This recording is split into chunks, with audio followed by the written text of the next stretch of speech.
दोस्तों शुरू करने से पहले डिस्क्लेमर की वीडियो सिर्फ और सिर्फ एजुकेशनल पर्पस के लिए है, इन्वेस्टमेंट एडवाइस नहीं है। तो वीडियो को देखकर आप सीख सकते हो और इन्फॉर्मेशन को ले सकते हो। निफ्टी में 50 पॉइंट्स की तेजी। निफ्टी बैंक कुछ खास नहीं कर पाया। मिड कैप ने आधे परसेंट की तेजी के साथ में क्लोजिंग दी। स्मॉल कैप 1% ऊपर था। स्टॉक्स को देखने चल तो हाफ कंपनी के स्टॉक प्लस में है, हाफ कंपनी के स्टॉक्स नीचे हैं। साथ में सेक्टर्स को देखते हैं। आज मेटल ने सबसे अच्छा परफॉर्म किया, सबसे ऊपर है 2.5% की तेजी के साथ में। मेटल देखिए अभी फोकस में होगा, क्योंकि मेटल के जो प्राइसेस हैं इंक्रीज होना शुरू हो चुके हैं। अगर आप सिल्वर को देखोगे तो गोल्ड के कंपैरिजन में कल बेटर था। कॉपर के प्राइसेस की बात करें तो वो भी इंक्रीज कर रहे हैं। इन कंपनी के स्टॉक्स में ब्रेकआउट का वेट करेंगे इन्वेस्टर्स। अगर ब्रेकआउट आता है तो डेफिनेटली यहाँ पे कुछ बन सकता है, अदरवाइज फिर कुछ खास है नहीं। आईटी कंपनीज ने रिकवरी दिखाई। आईटी कंपनीज में रिवर्सल नहीं बोलेंगे 1.5% की तेजी को, क्योंकि इस महीने 20% गिर चुके हैं। तो 1-2% अगर चलते हैं तो उसको रिवर्सल नहीं बोलते हैं। आईटी कंपनीज को लेकर क्या व्यू है मार्केट का, मेरा डेटा क्या कहता है, उसके ऊपर अपन बातचीत कर चुके हैं कल के वीडियोस में। अगर आपने नहीं देखा तो आप जरूर से देख लेना। सरकारी बैंक सभी के समय काफी फोकस में है मोमेंटम के लिए। आज छोटी मोटी प्रॉफिट बुकिंग देखने को मिली है, लेकिन इसकी वजह से मोमेंटम बिगड़ा नहीं है। मोमेंटम कंटिन्यू है, क्योंकि इन कंपनी को सपोर्ट है इनके नंबर्स का। साथ में सरकार ने जो इंफ्रा के ऊपर पुश दिया है उसकी वजह से इनके लोन्स बढ़ सकते हैं। अगले कुछ क्वार्टर में नंबर्स अच्छे आ सकते हैं। मोमेंटम के लिए सरकारी बैंक सभी है, इन्वेस्टर्स के लिए, ट्रेडर्स के लिए जहां पे चॉइसेस बन रही है। आगे चलते हैं। निफ्टी ने देखिए स्टार्टिंग में काफी सही परफॉर्म किया था, 25,600 के ऊपर चला गया था, लेकिन उसके बाद में एक प्रॉफिट बुकिंग आई। इसका मतलब यह है कि निफ्टी ऊपर जाने में स्ट्रगल कर रहा है। कुछ बड़ी खबरों को देखते हैं, उसके बाद में निफ्टी के टेक्निकल्स को डिस्कस करते हैं और स्टॉक्स भी है जिसके ऊपर बातचीत हम करने वाले हैं। बड़ी खबर दोस्तों यह है कि पीएम मोदी इजराइल जा चुके हैं और यहाँ से कुछ ना कुछ लेकर आ सकते हैं। मार्केट को ऐसा लग रहा है कि डिफेंस को लेकर कुछ हो सकता है, डिप्लोमेसी को लेकर कुछ हो सकता है, कुछ ट्रेड डील हो सकती है। अब क्या डिटेल है कुछ हम यहाँ पे चेक कर लेते हैं। 2 दिन का विजिट है, 2 दिन के लिए इसराइल में है पीएम मोदी। और इसमें हम ये देख सकते हैं कि जो रिलेशन है इंडिया इसराइल का वो बहुत स्ट्रांग था, लेकिन 2014 के बाद में ये काफ़ी ज़्यादा स्ट्रांग हुआ है, क्योंकि उसके बाद में ही मतलब पीएम मोदी ने विजिट किया है इसराइल के अंदर। विजिट के बाद में कुछ डील्स हो सकती है, ऐसी एक्सपेक्टेशन मार्केट कर रहा है। आप देख सकते हैं PM Modi first Indian prime minister है जो विजिट करे है इसराइल में 2017 में। ये एक मेजर डिप्लोमेटिक शिफ्ट है। उसके बाद में इसराइल और इंडिया के टाइज काफी एक्सपेंड हुए हैं, डिफेंस, सिक्योरिटी, ट्रेड से भी आगे पहुंचे हैं। अभी क्या एक्सपेक्टेशन है? अभी दोस्तों चांसेस ये है कि कुछ डील हो सकती है। डील हो सकती है, एफटीए हो सकता है, क्योंकि कनाडा के साथ में भी इंडिया फोकस कर रहा है, साथ में और भी काफ़ी सारी कंट्रीज के साथ में एफटीए का फोकस कर रहा है, फ्री ट्रेड अग्रीमेंट, जिसकी वजह से काफ़ी कुछ यहाँ पे मिल सकता है। इंडिया को काफ़ी कुछ फायदा हो सकता है, ऑब्वियसली इसराइल को भी उसका काफ़ी कुछ फायदा हो सकता है। एफटीए होगा या नहीं वो पता चलेगा, 2 दिन का टाइम है। 2 दिन में ऑब्वियसली कुछ ना कुछ तो वहाँ पे डिस्कशन होगा और देखते हैं क्या डिस्कशन में सुनने को मिलता है। अगर एफटीए होता है तो इंडिया को टेक्नोलॉजी का एक्सेस मिलेगा। ऑब्वियसली इसराइल बहुत आगे है टेक के अंदर, तो उसका फायदा अपने को मिलेगा। इन्वेस्टमेंट का इन्फ्लो आ सकता है, इजरायली कंपनीज काफ़ी इन्वेस्ट कर सकती है इंडियन स्टार्टअप में और भी कुछ कंपनीज में। डिफेंस को काफ़ी हेल्प मिलेगी, जो भी हम पीछे है जहाँ भी टेक्नोलॉजी के अंदर वहाँ पे हमको फोकस मिलेगा, हेल्प मिलेगी इसराइल की जो टेक्नोलॉजीज है डिफेंस के अंदर उसके साथ में। अच्छी बात है। डिफेंस कंपनी के स्टॉक्स को लेकर मेजरली हम उसी को फोकस करेंगे, तो देखते हैं कि कुछ डील अगर होती है तो डिफेंस कंपनी के स्टॉक्स को फायदा उसका मिल सकता है। आगे चलते हैं। एक क्वेश्चन है कि क्या इंडिया अब रशिया का तेल खरीद सकता है क्या? ये क्वेश्चन काफी इंपॉर्टेंट है, क्योंकि रशिया से हम जो भी ऑयल खरीद रहे हैं वो हमारी जो रिफाइनरीज है उसको सूट कर रहा है और साथ में प्राइसेस भी काफी कम है। क्वेश्चन का जो आंसर है दोस्तों वो सिंपल सा यस है, क्योंकि जब सुप्रीम कोर्ट ने मना कर दिया है कि आप इस तरह से टैरिफ नहीं लगा सकते, तो डेफिनेटली वी कैन बाय, हम खरीद सकते हैं। लेकिन ट्रंप की जो धमकी है वो टैरिफ को लेकर ये है कि अगर आप रशियन क्रूड ऑयल खरीदोगे तो हम ले देंगे, कैसे तैसे करके आपको टैरिफ लगा देंगे। हम इस तरह से नहीं लगा सकते, वो इलीगल हो चुका है, तो हमारे पास में दूसरे भी पैतरे हैं। कल के वीडियो के अंदर हमने डिटेल में बातचीत की थी कि किस तरह से अब ट्रंप टैरिफ लगा सकता है, प्रॉब्लम दे सकता है, और वही प्रॉब्लम एक सेक्टर को आज दी है जो हम आगे चल के चेक करने वाले हैं।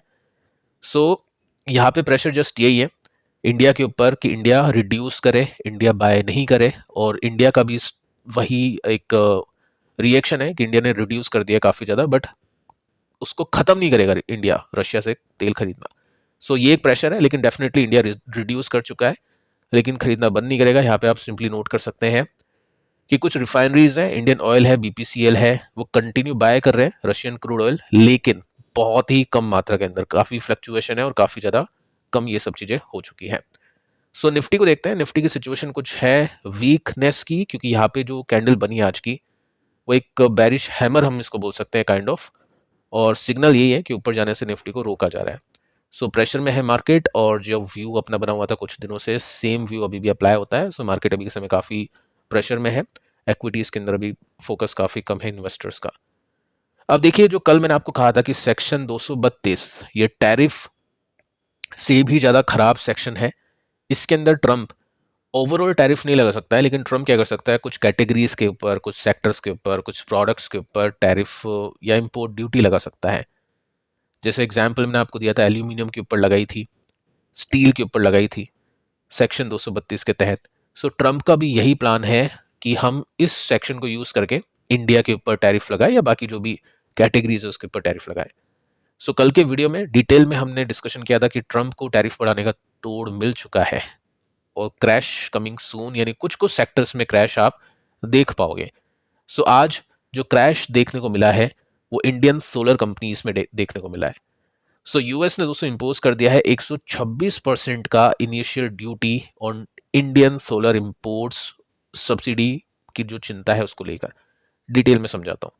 सो बेसिकली दोस्तों ट्रंप ये कह रहा है कि इंडियन कंपनीज को बेनिफिट मिल रहा है सरकारी सब्सिडीज से।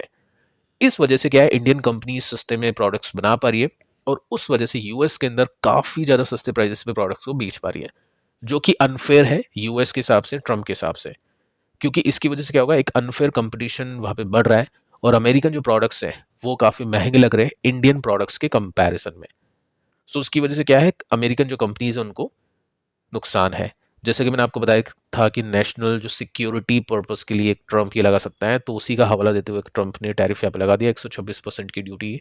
अल्टीमेटली टैरिफ आप बोल सकते हैं 126% का टैरिफ यहाँ पे लगा दिया है। अब इसकी वजह से क्या होगा, 126% की जो ड्यूटी लगी है इसकी वजह से बहुत ज़्यादा एक्सपेंसिव हो जाएगी इंडियन प्रोडक्ट्स यूएस के अंदर, और उसकी वजह से क्या हो सकता है कि प्रॉपर जो काम है इंडियन सोलर कंपनीज का यूएस के अंदर बंद हो सकता है, या तो बहुत ड्रास्टिकली रिड्यूस हो जाएगा, बहुत कम हो जाएगा, या फिर बंद हो जाएगा वो काम। तो इस वजह से क्या होगा, प्रॉब्लम आ चुकी है इंडियन कंपनीज को, उन कंपनीज को जो एक्सपोर्ट करती है यूएस मार्केट के अंदर। अब थोड़ा सा डिटेल में देखते हैं। देखो, आपको एक बहुत अच्छा डेटा देता हूं ताकि आपको आइडिया मिले कि किस कंपनी का कैसा एक्सपोजर है, क्योंकि आपने देख लिया वारी गिरा, प्रीमियम गिरा, विक्रम भी गिर गया। वारी के अंदर 10% का फॉल है, प्रीमियर के अंदर 5% का फॉल है, विक्रम के अंदर 5% का फॉल है। कौन सी कंपनी को ज़्यादा पिटाई होगी? देखो, वारी एनर्जीज प्राइस एक्शंस देखें तो यहाँ पे लग रहा है कि इनको ज़्यादा नुकसान है, प्रीमियर और विक्रम को थोड़ा सा कम नुकसान है। तो रियलिटी देखते हैं। अब देखिए, वारी की बात करते हैं। सबसे पहले वारी की बात करें तो यहाँ पे जो यूएस का एक्सपोजर है वो 32% का है ओवरसीज मार्केट का, ठीक है।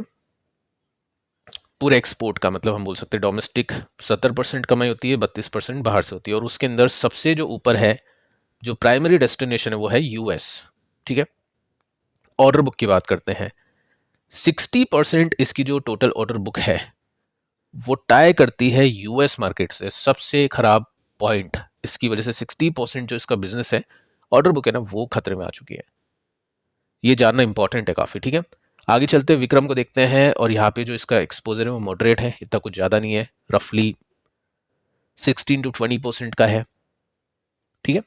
और उसके बाद में हम आगे चले, हम देखें प्रीमियर एनर्जीज का, तो no direct exposure, export contribute करता है लेस देन 1%, यानी ये फालतू में ही पिट गया, ठीक है। सो ये नहीं गिरना चाहिए था, क्योंकि एंटायरली ये जो कंपनी है फोकस करती है डोमेस्टिक इंडियन मार्केट पे, तो ये नहीं गिरना चाहिए, लेकिन गिर गया। सो ये चीज़ आनी चाहिए, इन्वेस्टर को पता होना चाहिए डेटा। बाकी देखते हैं कि क्या होगा। देखो, फंडामेंटली अपन देख चुके हैं, प्रीमियर एनर्जी इस प्रॉब्लम से बाहर है, तो फंडामेंटली प्लस है। टेक्निकली भी देखते हैं, टेक्निकली प्लस है या नहीं है। वारी सबसे ज़्यादा नुकसान, 60% ऑर्डर बुक इसकी खतरे में है। यहाँ से अगर हम इसके मेजर सपोर्ट को देखें तो 24% का गैप यहाँ पे देखने को मिलता है। आगे चलते हैं, विक्रम सोलर रफली 16 to 20% का एक्सपोर्ट करता है, लेकिन टेक्निकल्स में बहुत ही ज़्यादा वीकनेस है, तो कोई मतलब बनता नहीं है। यहाँ पे भी एक ब्रेकडाउन यहाँ पे हुआ था लिस्टिंग के बाद से, वहीं से इन्वेस्टर्स ने एग्जिट करना शुरू कर दिया, जो कि करना भी चाहिए था, वहाँ से काफ़ी ज़्यादा टूट चुका है। इसके बाद में आगे चलते हैं, प्रीमियर को देखते हैं। देखो, यहाँ पे इतना कुछ खास टेक्निकल वीकनेस नहीं है, लेकिन जब तक ये जो लेवल टूट के ऊपर सस्टेन नहीं करेगा, जब तक कोई सिग्नल भी नहीं मिलेगा, टेक्निकल पॉजिटिव भी नहीं होगे। तो यस, तीनों कंपनीज वीक है टेक्निकली, और वेट एंड वॉच इन्वेस्टर्स अभी करना पसंद करें। लेकिन मेजर जो नुकसान होगा, सबसे ज़्यादा नुकसान होगा, वो वारी एनर्जीज को होने वाला है, क्योंकि वहाँ पे रफली 60% की जो उसकी ऑर्डर बुक है वो यूएस के साथ में टाइज करती है, डायरेक्टली भी इनडायरेक्टली भी, अल्टीमेटली यूएस के साथ में वो टाइज करती है। सो फिलहाल दोस्तों इस वीडियो में इतना ही। पिछले 3 वीडियो से आप जरूर से देख लेना, बहुत इंटरेस्टिंग डेटा हमने यहाँ पे डिस्कस किए। मिलता है नेक्स्ट वीडियो में, तब तक के लिए बाय बाय।